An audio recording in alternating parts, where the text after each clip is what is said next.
Saudara-saudara pendengar yang kami kasihi dimanapun Anda berada, Anda kembali bersama kami pada acara Telaga, Tegur Sapa Gembala Keluarga. Saya Gunawan Santoso dari Lembaga Bina Keluarga Kristen dan kali ini saya bersama Ibu Esther Cahya. Kami akan berbincang-bincang dengan Bapak Pendeta Dr. Paul Gunadi. Beliau adalah seorang pakar dalam bidang konseling serta dosen di Seminari Alkitab Asia Tenggara, Malang. Perbincangan kami kali ini tentang prinsip ekonomi keluarga. Kami percaya acara ini pasti bermanfaat bagi kita sekalian dan dari studio kami mengucapkan selamat mengikuti. Pak Paul, apa betul itu Pak Paul? Kalau masalah-masalah yang menyangkut keuangan, masalah finansial itu bisa mempengaruhi keutuhan suatu keluarga, Pak? Betul sekali Pak Gunawan. Saya ingat waktu saya masih kuliah dulu, saya pernah membaca satu tulisan yang menyebutkan bahwa penyebab utama ya kenapa pernikahan itu akhirnya patah atau bercerai adalah karena faktor ekonomi. Tapi ini memang data yang dikumpulkan lebih dari 20 tahun yang lalu ya. Jadi rupanya masalah ekonomi atau keuangan menempati salah satu masalah terbesar di dalam keluarga. Itu baik berkecukupan maupun berkekurangan atau bagaimana Pak? Saya kira iya. Jadi bukan saja karena kekurangan uang, tapi karena perbedaan pengelolaan uang. Ya, bagaimanakah uang itu digunakan. Nah, kadang-kadang suami dan istri tidak mencapai kesepakatan. Nah, sudah tentu kalau tidak punya uang, nah itu pun juga menimbulkan tekanan yang berat kepada keluarga. Iya, kalau begitu penting Pak boleh masalah ini, apakah Alkitab yang adalah firman Tuhan ini juga memberikan prinsip-prinsip dasar kepada kita di dalam mengelola keuangan itu? Sebetulnya Pak Gunawan, ayat yang akan saya nanti paparkan tidak ditulis khusus untuk masalah keuangan. Tapi saya kira kita bisa menyimpulkan atau bisa menimba beberapa prinsip yang kita dapat gunakan untuk mengelola keuangan kita. Prinsip ini saya ambil dari Amsal 30 ayat 24 hingga 28. Firman Tuhan berkata, ada 4 binatang yang terkecil di bumi, tetapi yang sangat cekatan. Nah, ini yang pertama yang firman Tuhan katakan. Nah, jadi saya mau langsung menerapkannya ke dalam prinsip ekonomi keluarga.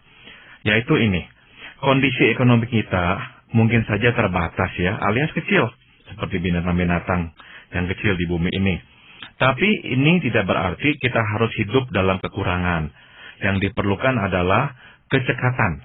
Ya, apa itu yang dimaksud dengan kecekatan? Yaitu cepat, tepat, dan produktif.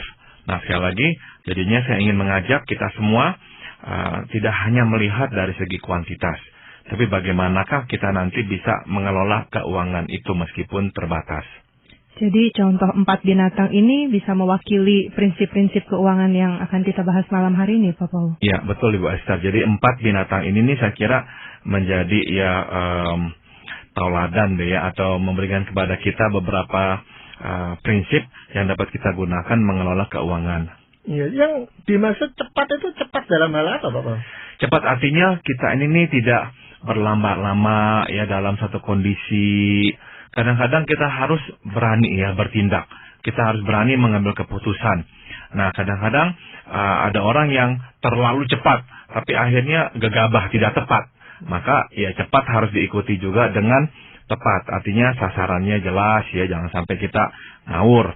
Namun tidak cukup hanya sampai pada tepat ya, harus juga pada akhirnya produktif, yaitu menghasilkan sesuatu ya. Jangan sampai kita akhirnya berkubang pada suatu kondisi di mana kita tahu ini tidak menghasilkan apa-apa, tapi terus di sana misalkan ada orang yang mempertahankan statusnya, reputasinya, egonya, dan karena ingin mempertahankan semua itu tidak sungkan-sungkan merugikan orang lain, ya, malahan menjadi benalu bagi orang lain. Nah, tidak. Prinsipnya adalah pada akhirnya apakah produktif? Ya, kita boleh cepat, kita boleh tepat, tapi tetap ujian terakhirnya adalah produktivitas. Ya, nah ini yang penting juga buat prinsip keuangan dalam keluarga kita. Iya, dari 4 binatang yang tadi mau dipakai sebagai contoh gitu ya, kita teladani sesuatu yang baik di dalam diri atau sikap binatang itu apa itu Pak Paul? Yang pertama adalah semut. Firman Tuhan berkata, semut bangsa yang tidak kuat, tetapi menyediakan makanannya di musim panas. Nah, artinya ini Pak Gunawan. Saya pikir keluarga mesti menyimpan uang. Kita belajar dari semut ya, yang menyediakan makanannya bahkan di musim panas. Sekecil apapun kita perlu menabung. Ada dua alasan ya mengapa kok kita perlu menabung. Yang pertama adalah ini. Kadang-kadang kita harus menghadapi kebutuhan tak terduga. Nah, kebutuhan tak terduga sudah tentu tidak diduga. Kita harus mengeluarkan uang. Nah, uang tabungan itulah yang dapat kita gunakan.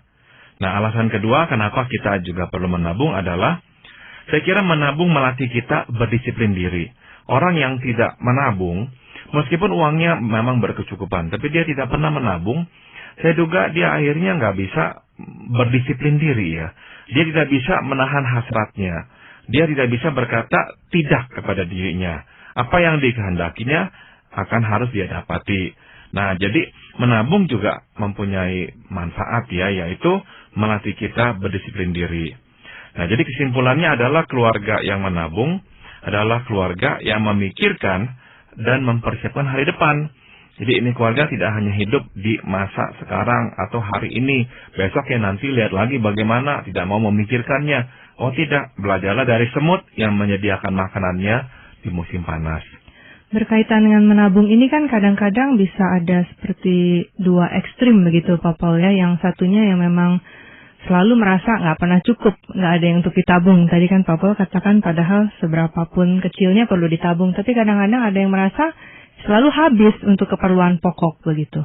Sementara yang sisi satunya lagi yang justru menabungnya sangat kuat sampai mungkin bisa dikatakan tidak bisa menikmati apa yang dimiliki karena semuanya selalu diorientasikan kepada masa depan begitu Pak Paul. Nah memang ini perlu keseimbangannya Ibu Esther ya. Jadi ada orang yang memang sama sekali tidak bisa menabung. Sebab merasanya tuh ya buat apa menabung, tidak ada artinya. Nah ini nih saya ingin tekankan begini Bu Esther. Bahkan kalau kita hanya menabung ya, 100 rupiah per hari pun tidak apa-apa. Sekecil itu yang saya maksud. Jadi biasakan untuk misalkan menyisihkan misalkan 100 rupiah, ya tidak apa-apa. Misalkan bisa menyisihkan 1.000 rupiah, ya tidak apa-apa. Bisa menyisihkan 5.000 rupiah, ya tidak apa-apa. Jadi ada uang yang kita simpan. Nah ada orang yang memang tidak menabung per hari, ada yang menabung per bulan. Itu pun juga baik, tidak apa-apa. Ya. Nah tapi sebaliknya jangan sampai kita menjadi orang yang kikir ya. Ada orang yang sama sekali itu tidak rela menikmati hidup, tidak membolehkan dirinya itu tuh senang sedikit, tidak membolehkan keluarganya sedikit menikmati hidup ini. Semua harus irit, benar-benar hidup itu tuh seminimal mungkin. Nah saya kira kasihan ya dengan dirinya sendiri. Buat apa?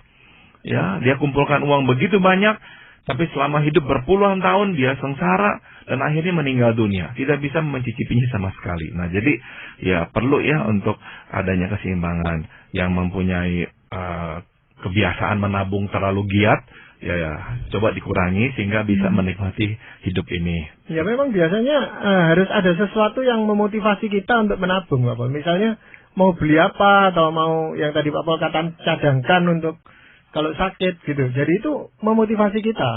Ya, ya kadang-kadang memang ada target tertentu ya. Kita mau membeli sesuatu maka kita harus menabung. Tapi kadang-kadang memang tidak ada target tertentu, tapi hanyalah berjaga-jaga. Nah ini memang prinsip hidup yang baik ya. Dan inilah yang firman Tuhan katakan tentang semut ya. Belajarlah dari semut yang bisa menabung menyediakan makanannya di musim panas. Ya mungkin kita bisa juga belajar ketekunan dan kerajinan dari semut itu gitu loh Pak. Betul sekali Pak Gunawan. Semut itu memang tidak pernah ongkang-ongkang kaki, ngipas-ngipas badannya. Kita selalu melihat semut itu berjalan ya. Dan mencari makanan. Iya, selain semut mungkin ada yang lain Pak. Alkitab kemudian melanjutkan. Pelanduk bangsa yang lemah, tapi membuat rumahnya di bukit batu. Nah, artinya apa ya? Begini, keluarga mesti mengutamakan faktor keamanan di atas faktor risiko.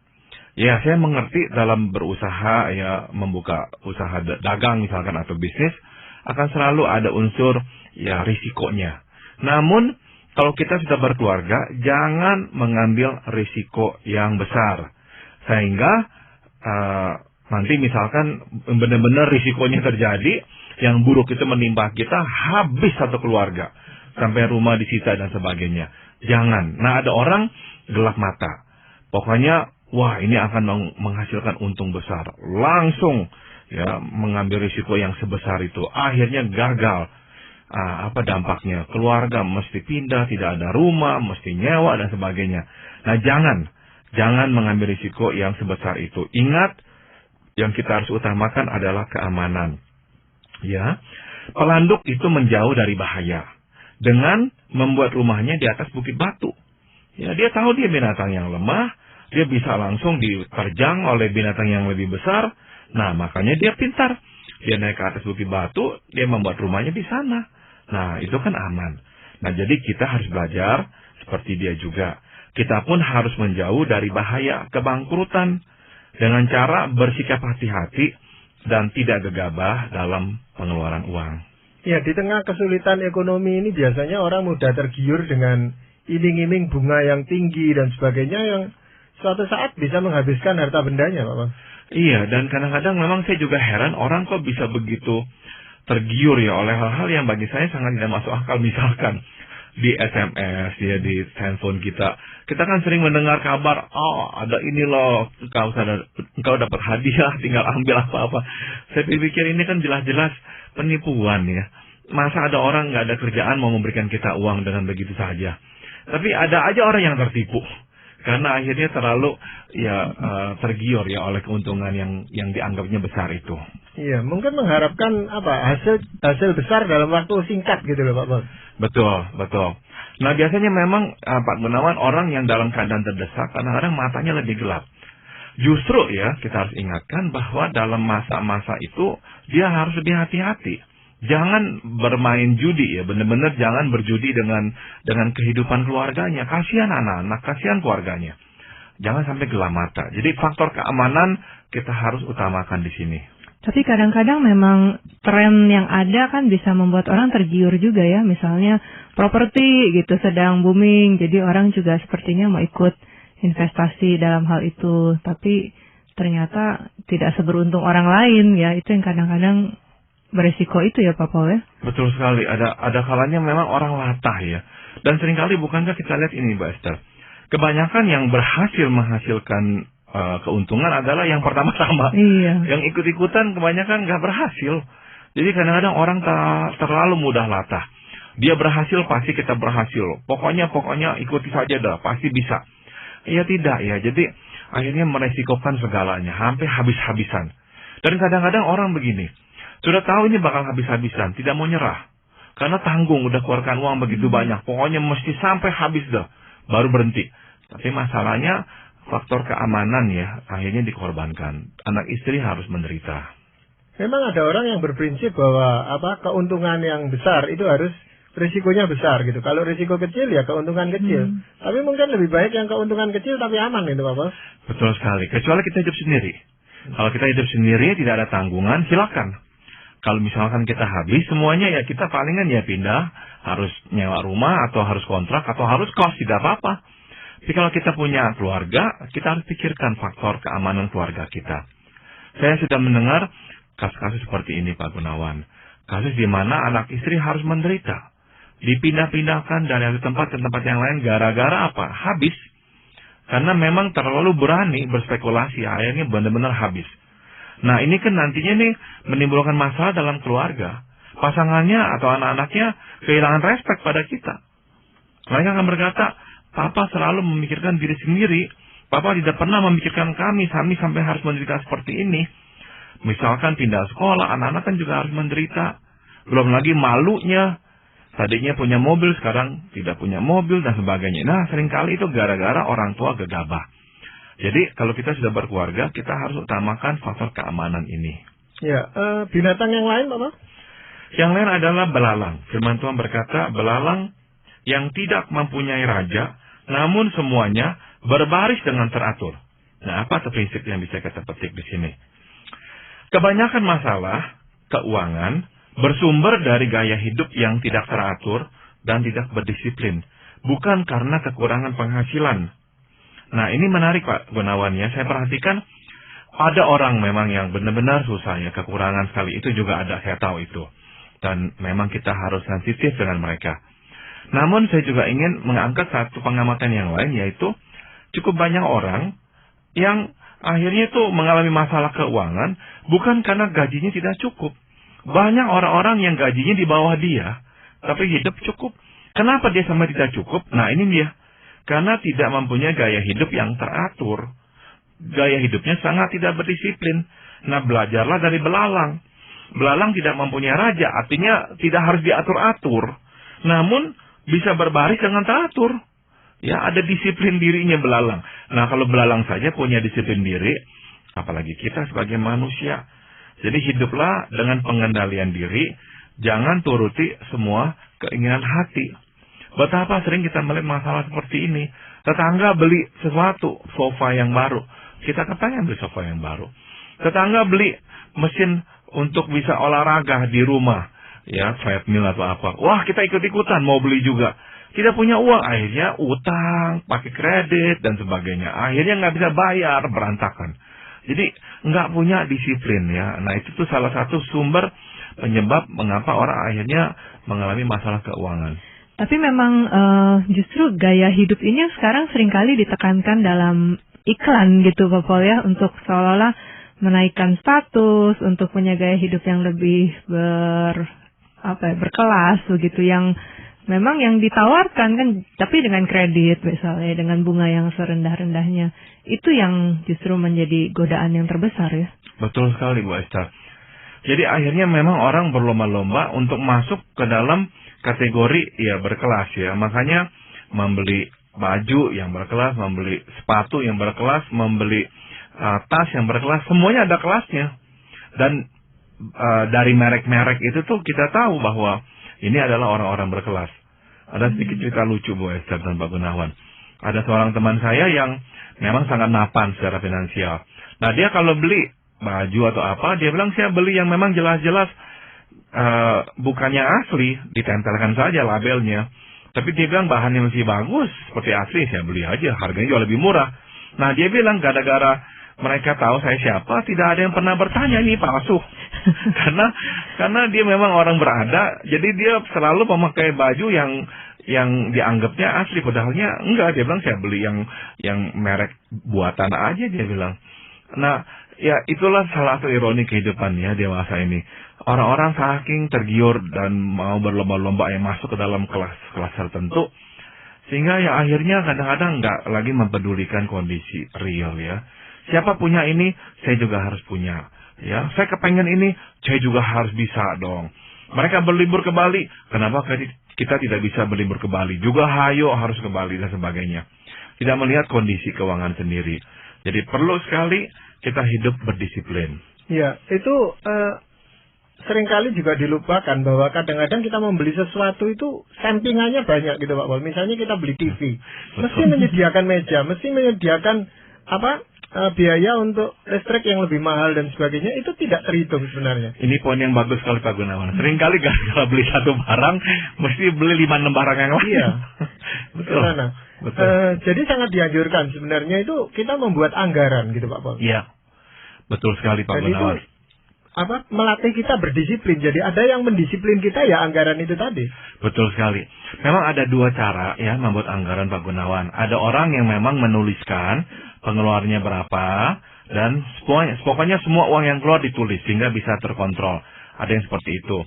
Ada juga yang lain, yaitu misalkan pokoknya untuk 1 bulan ini nih biaya hidup kita, ya sisanya sudah dipisahkan untuk persembahan dan sebagian lagi untuk tabungan. Nah yang kita pakai hanya segini. Pokoknya ya dicukup-cukupi 1 bulan ini harus habis segini. Nah 2 cara itu boleh, yang mana saja. Mencatat dengan detail, atau pokoknya 1 bulan cukupi segini. Pokoknya yang penting memang harus ada disiplin diri. Ya, belajarlah dari belalang yang bisa hidup dengan teratur. Iya. Binatang yang keempat apa Pak Paul? Nah ini yang terakhir Pak Gunawan. Cicak yang dapat kau tangkap, kata firman Tuhan. Kau tangkap dengan tangan, tapi yang juga ada di istana-istana raja. Ini Raja Salomo memang seorang yang berhikmat. Pengamatannya luar biasa tajam ya. Betul sekali. Cicak yang dapat kau tangkap dengan tangan, artinya cicak itu kan lemah, ya tidak mempunyai kekuatan. Tapi juga ada di istana-istana raja. Nah, apa tuh pelajaran yang bisa kita timba? Ini, usaha selalu mendahului hasil. Jadi jangan batasi diri. kerjakanlah apa yang Tuhan berikan kepada kita. Ya, cicak tidak pernah berhenti menjejakkan kakinya di dinding rumah. Jadi selama masih ada dinding, cicak akan selalu berjalan, menempel, menelusuinya. Nah, jadi kita pun harus begitu. Ya, kita harus tetap bekerja, kita tetap harus berusaha. Jangan menawar-nawar dan berkata, oh tidak ada hasilnya, kecil ini semua yang lebih besar. Terlalu sering saya melihat kasus seperti ini. Belum apa-apa maunya besar, belum apa-apa maunya jadi. Ya tidak, semua harus dititik dari bawah.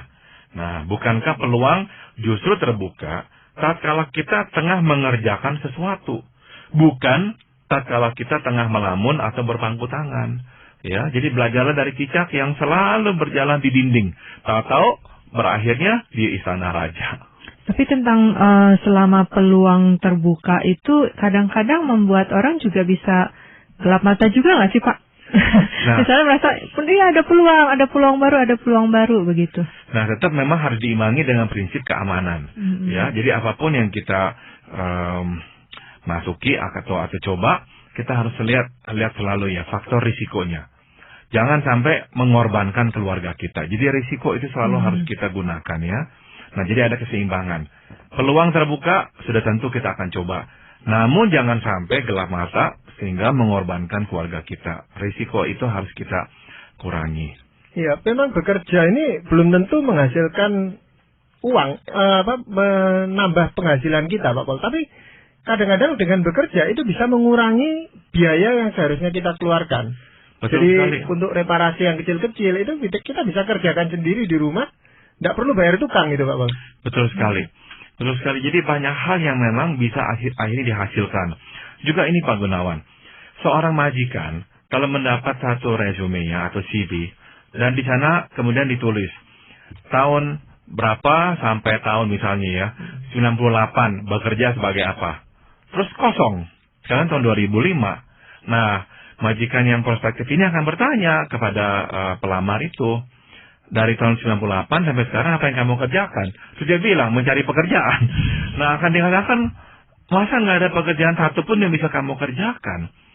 Nah, kesimpulannya si majikan atau si perusahaan adalah, engkau malas, dan orang malas tidak akan diterima. Nah, jadi penting sekali kita mempunyai catatan ya, rekan record yang baik, yaitu kita memang bekerja. Dan ini nanti akan dilihat sebagai upaya ya, kita ini orang yang rajin. Iya, Pak Paul, tadi Pak Paul singgung dari penghasilan kita, itu ada yang disisihkan untuk persembahan atau untuk dana bantuan dan sebagainya, itu bagaimana Pak Paul? Saya akan bacakan dari Amsal 28 ayat 27 Pak Gunawan. Amsal ini indah sekali. Siapa memberi kepada orang miskin, tak akan berkekurangan. Ya, tadi saya sudah singgung, dari uang yang kita telah terima, sisihkan untuk tabungan, dan sisihkan untuk persembahan. Nah, untuk persembahan, kita bisa berikan kepada gereja, rumah Tuhan, kita juga bisa berikan kepada orang yang berkekurangan. Nah, menarik sekali Tuhan berkata, siapa memberi kepada orang miskin, tak akan berkekurangan. Bukankah kalau kita lagi pas-pasan, kita memberi untuk persembahan, nah bukankah uang kita akan berkurang? Nah Tuhan, ini nih ingin menguji kita, apakah kita masih bisa percaya apa tidak kepada Tuhan? Ya, jangan sampai berhenti memberi persembahan kepada Tuhan. Apapun kondisi keuangan kita. Sebab Tuhan ingin melihat iman pada diri kita. Ya ingin kita mempercayainya. Nah, memberi merupakan wujud nyata iman. Yakni, ia akan dan sanggup mencukupi, meski sekarang tampaknya berkekurangan. Juga, memberi merupakan wujud kasih dan kepedulian kepada orang lain. Dan inilah yang Tuhan cari dan hargai dari anak-anaknya, Pak Gunawan.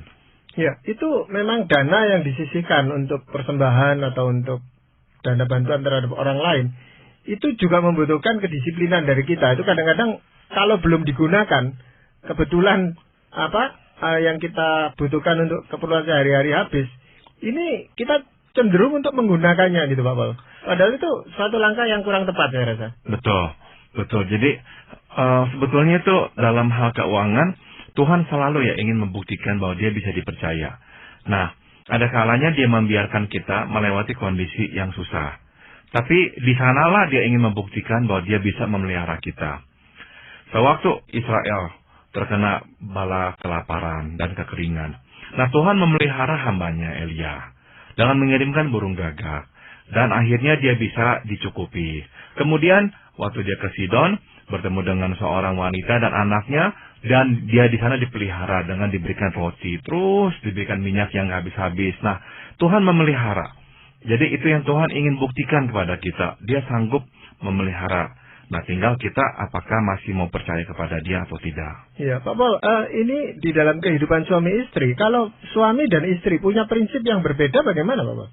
Akan sangat susah, Pak Gunawan. Itu betul sekali. Maka, ya kembali lagi, kalau bisa sebelum kita menikah, ya kita berhati-hati. Kita memilih yang seiman dan memiliki nilai-nilai kehidupan yang sama.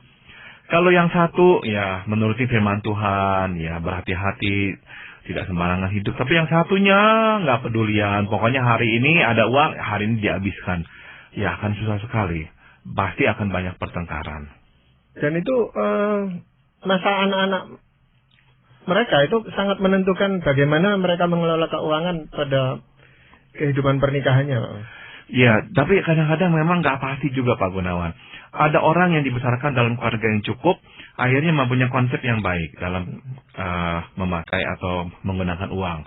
Ada juga orang dari keluarga yang dibesarkannya ya secara susah, ya tidak berkecukupan, sudah kaya raya, tapi tetap luar biasa hematnya, nggak mau keluar sepeser pun dan sebagainya. Jadi memang ya kita diberikan kesempatan oleh Tuhan untuk belajar hal yang benar. Nah ini sekarang kita belajar hal yang benar, terapkanlah. Ya, kita bersyukur bahwa Alkitab itu memberikan cukup banyak prinsip-prinsip bagaimana kita mengelola keuangan yang dipercayakan kepada kita. Terima kasih Pak Paul, juga Ibu Esther. Para pendengar sekalian, kami mengucapkan banyak terima kasih. Anda telah mengikuti perbincangan kami dengan Bapak Pendeta Dr. Paul Gunadi dalam acara Telaga, Tegur Sapa Gembala Keluarga. Kami baru saja berbincang-bincang tentang prinsip ekonomi keluarga. Bagi Anda yang berminat untuk mengetahui lebih lanjut mengenai acara ini, silakan Anda menghubungi kami lewat surat. Alamatkan surat Anda ke Lembaga Bina Keluarga Kristen atau LBKK, Jalan Cimanuk 58, Malang. Anda juga dapat menggunakan email dengan alamat telaga@indo.net.id. Kami mengundang Anda untuk mengunjungi situs kami di www.telaga.org. Saran-saran, pertanyaan, serta tanggapan Anda sangat kami nantikan. Akhirnya dari studio kami mengucapkan terima kasih atas perhatian Anda dan sampai jumpa pada acara Telaga yang akan datang.